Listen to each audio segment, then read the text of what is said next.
Imaginez une nuit où les rires d'une fête d'Halloween se muent en hurlements de terreur, où chaque craquement, chaque ombre devient une menace mortelle. Cette nuit-là, j'ai vu l'horreur de mes propres yeux, et elle me hante encore. J'avais 22 ans, à une fête d'Halloween chez mon ancien meilleur ami, Nico, dans sa grande maison. Nico, emporté par une overdose d'héroïne en 2013, était un fanatique de l'horreur. Chaque année, il métamorphosait sa maison en un cauchemar vivant, profitant du départ de ses parents pour New York. La demeure était un théâtre macabre, décorations lugubres, toiles d'araignées réalistes, et un labyrinthe de cartons tapissés de motifs effrayants. Nico dépensait des fortunes pour terrifier ses invités. Pour garder ce récit tout public, je passerai les excès de la soirée, alcool, drogue, débordement et irai droit au moment où tout a dérapé. Avec Nico, Vinny, Joey, Quentin et moi, on était dans sa chambre à l'étage, en train de fumer, quand 2 détonations sourdes ont retenti en bas. Nico, maladroit mais paniqué, a bondi pour ouvrir la porte. Des cris stridents, hommes et femmes, ont envahi l'escalier, comme une foule luttant pour survivre. On a hurlé à Nico de revenir et de fermer la porte. Même Stone, on savait que c'était grave.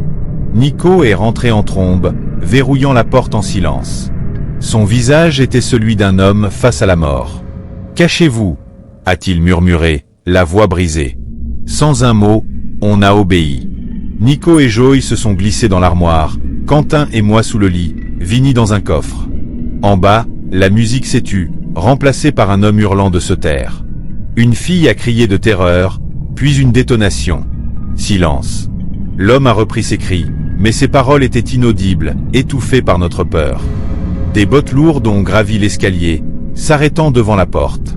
Quelqu'un a essayé la poignée, puis a cogné violemment, tentant d'enfoncer le battant.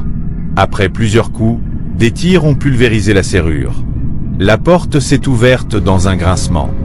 Des pleurs montaient du rez-de-chaussée, suivis d'un silence pesant, brisé par un autre coup de feu. Sous le lit, Quentin et moi retenions notre souffle, la main sur la bouche. À travers le tissu pendant, j'ai vu des bottes noires et un jean déchiré s'approcher de l'armoire. La porte a grincé, et Nico, suppliant, a offert une fortune pour qu'on l'épargne, se dénonçant comme le propriétaire. L'intrus l'a forcé à descendre. Les autres, on n'a pas bougé. Joey, planqué avec Nico, avait échappé à l'intrus. Le silence en bas était oppressant, hormis des murmures indistincts entre Nico et les intrus. Après ce qui semblait une éternité, la porte d'entrée a claqué. Nico a dévalé l'escalier pour nous dire qu'ils étaient partis. Mais le pire m'attendait en bas. Dans le salon, 2 corps gisaient, sans vie, du sang s'écoulant de blessures à la tête. Jen et Robbie, 2 amis chers, disparus à jamais. Je vous épargne l'arrivée de la police, mais malgré l'odeur de cannabis, ils se sont concentrés sur les 4 hommes masqués, fedora, masques de vendetta, manteaux, gants qui avaient exigé $100 000 en liquide. Faute de quoi, ils ont pillé les objets de valeur et les portefeuilles des invités, avant de tirer. Nico a sombré après ça. Dépression, alcoolisme, puis drogue dure. Il a abandonné l'école. Lors d'une dernière conversation, il m'a confié, en larmes, sa douleur d'avoir causé la mort de ses amis. Il est mort d'une overdose en juillet 2013, moins d'1 an après. Ma première Halloween seule, dans ma petite maison sans étage, payée en partie par mes parents. À 23h, je matais des films d'horreur quand on a frappé à la porte. Qui pouvait être là si tard? Plus de gamins en quête de bonbons. Pensant à un coup de sonnette, j'ai jeté un œil par la fenêtre. Personne. J'ai repris ma place, mais les coups ont repris, plus insistants. « Dégagez !» ai-je crié, agacé. Puis, des coups violents. Furieux, j'ai ouvert la porte, vide. J'ai fouillé dehors, buissons, voitures, rue, rien. Blasé, j'ai verrouillé la porte, puis celle de ma chambre pour me rassurer. Mais les coups ont continué, plus forts, plus longs. Plus d'une demi-heure. Je me disais que des ados filmaient pour YouTube, cherchant une réaction. J'ai fini par m'endormir, télé allumée, jusqu'à ce que les coups me réveillent à 2h du matin. Cette fois, mon cœur s'est arrêté. Les coups ne venaient pas de la porte d'entrée, mais de celle de ma chambre. J'ai bondi, cherchant une arme. Ils savaient que j'étais réveillé, tenté d'ouvrir. Paniqué, j'ai eu une idée folle. J'ai branché mon téléphone à mon système audio, lancé un effet sonore de coup de feu sur YouTube, et hurlé. C'est un avertissement. Partez ou je tire. 2 paires de pas ont détalé sur mon parquet, la porte d'entrée a claqué. J'ai attendu, puis vérifié. Ils étaient partis, laissant la porte grande ouverte. J'ai appelé la police, et l'histoire s'est arrêtée là. 3e histoire, Halloween n'a jamais été mon truc. À 14 ans, sans amis, je ne faisais plus de porte-à-porte. Cette année-là, ma mère est partie avec ma petite sœur, et m'a confié la distribution des bonbons. J'étais aux anges, une mission qui m'évitait de mendier seul des friandises. Vers 18 h, je matais un marathon de films d'horreur, répondant parfois à la sonnette. Puis le téléphone a sonné, strident. J'ai décroché, silence, juste un froissement. Après 5 « Allô », on a raccroché.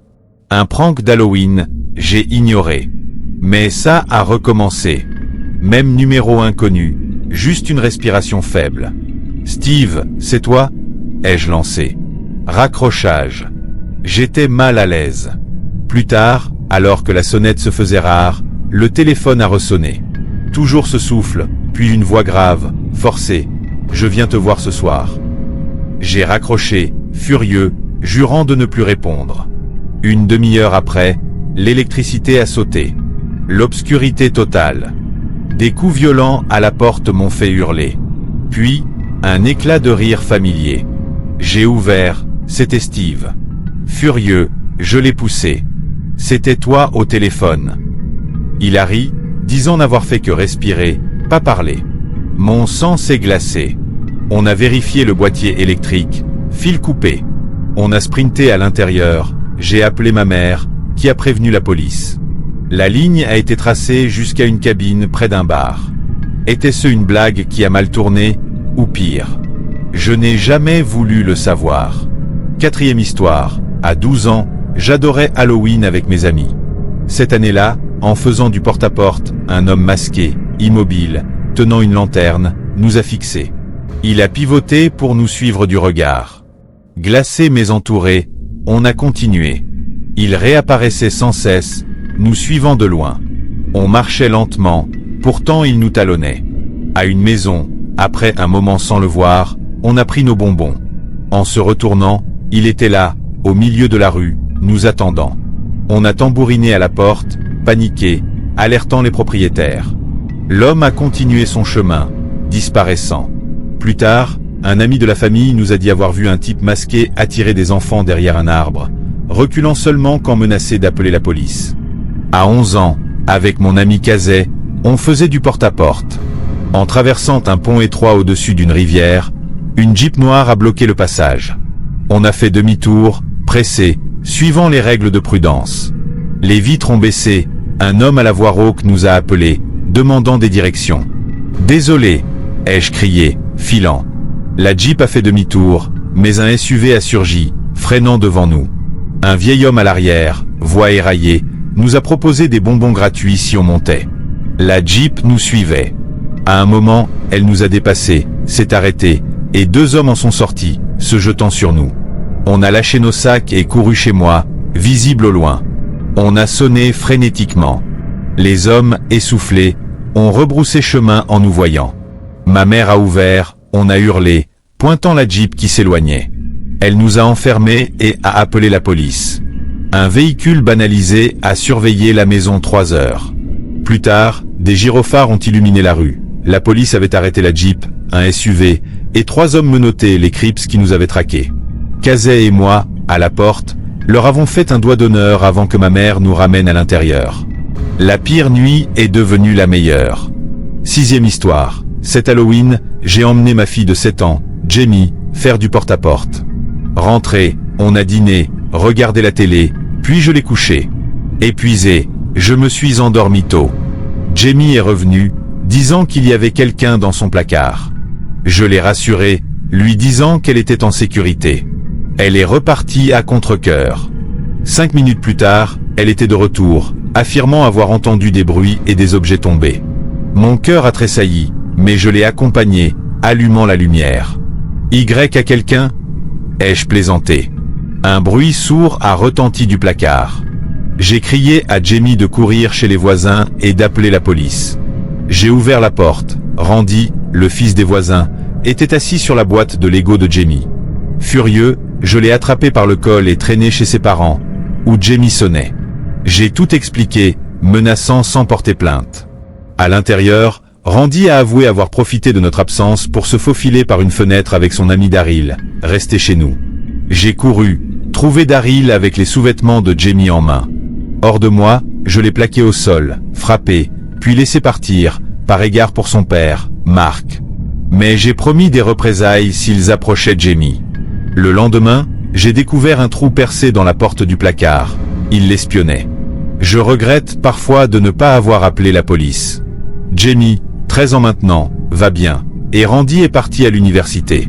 7e histoire. On venait d'emménager dans une grande maison à Mississauga, Ontario.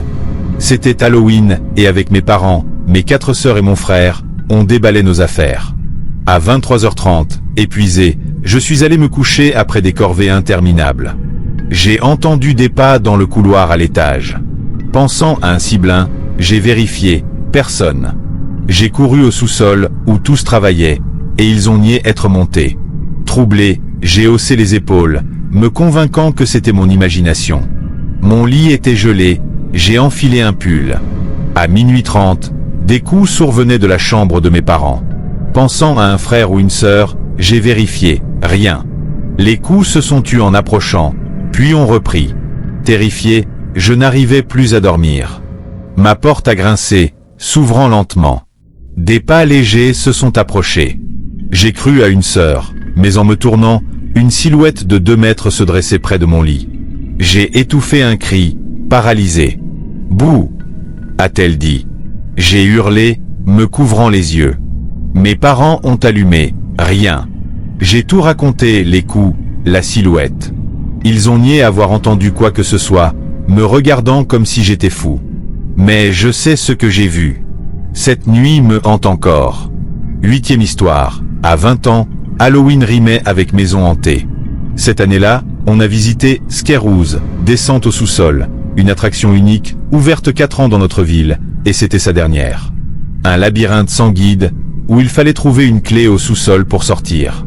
La maison était impressionnante. Cercueil ouvert, toile d'araignée, meubles poussiéreux, taches de sang. La salle à manger était glauque, les pièces suivantes sombres, avec des acteurs en costumes terrifiants surgissant de nulle part. On tournait en rond, cherchant le sous-sol. Quand on l'a trouvé, l'obscurité était totale. On a cru à une zone réservée, mais sans portable, interdit, on a dû descendre. Chaque marche grinçait atrocement. On riait, avouant notre peur, main tendue dans le noir. J'ai heurté quelqu'un, m'excusant, mais pas de réponse. Une main s'est posée sur mon épaule. J'ai sprinté en hurlant, riant à moitié. Un ami a trouvé une clé sur un bureau. On a remonté, trouvé la sortie, et déposé la clé dans un bac. Mais dehors, un grand type en robe noire et masque de cochon ensanglanté nous a suivis. On a cru à un employé, mais il nous collait, même à 5 rues de là. On a rendu la clé, a crié un ami. Peine perdue. On a couru, il a couru. On s'est arrêté, il s'est arrêté. C'était drôle, puis inquiétant. Près de chez Eddie, on hésitait à entrer, son portail étant cassé. On a plaisanté, saluant le type, et filé dans le jardin. Le portail a grincé, l'homme a surgi, marchant vite. Eddie a ouvert la porte arrière, appelant son père armé. Le type a ralenti, levant les mains, criant qu'il avait 27 ans. Le père d'Eddie l'a menacé, le chassant. On regrette qu'il n'ait pas démasqué ce type, peut-être armé. L'attraction a nié avoir un employé en masque de cochon.